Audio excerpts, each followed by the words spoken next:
You ask Tiger to solve. This deals with linear equations with one unknown. The final result is x equals -6. Let's solve it step by step. Simplify the expression. Simplify the arithmetic. Group all constants on the right side of the equation. Subtract 18 from both sides. Simplify the arithmetic.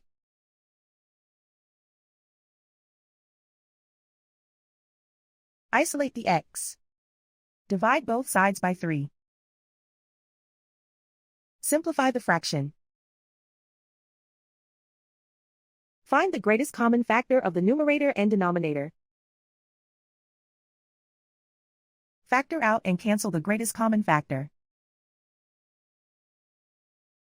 And so the final result is x equals -6.